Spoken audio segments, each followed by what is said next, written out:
Hi hello ഏതോ ജന്മകൽപ്പനയുടെ ഒരു പുതിയ പ്രൊമോ റിവ്യൂയിലേക്ക് എല്ലാവർക്കും സ്വാഗതം. അങ്ങനെ ശ്രുതി അശ്വിൻ്റെ വീട്ടിലേക്ക് റെസിഗ്നേഷൻ ലെറ്ററുമായിട്ട് വരികയാണ്.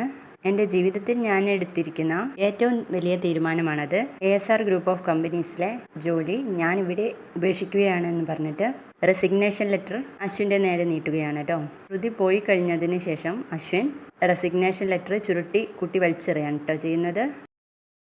തുടർന്ന് അഞ്ജലി ശ്രുതിയോടായിട്ട് ചോദിക്കുമ്പോൾ മാതാപിതാക്കൾക്കും ഗുരുക്കന്മാർക്കും ഈശ്വരനും മുന്നിലല്ലാതെ മറ്റാരുടെ മുന്നിലും തല കുനിക്കാതെ ജീവിക്കാനാണ് എനിക്കിഷ്ടം എന്ന് പറഞ്ഞിട്ട് അവിടുന്ന് ഇറങ്ങി പോവാണ് കേട്ടോ ശ്രുതി അവിടുന്ന് പോയി കഴിഞ്ഞതിന് ശേഷം താൻ നനച്ച് വളർത്തുന്ന ചെടിച്ചട്ടിയൊക്കെ എറിഞ്ഞു പൊട്ടിക്കുകയാണ് കേട്ടോ ചെയ്യുന്നത് അശ്വിൻ.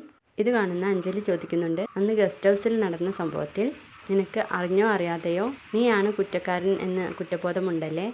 അവളുടെ അവസ്ഥയ്ക്ക് നീയാണ് കാരണമെന്ന കുറ്റബോധം എന്ന് ചോദിക്കുമ്പോൾ അശ്വിനൊന്നും മിണ്ടാതെ തിരിഞ്ഞു പോവുകയാണ്.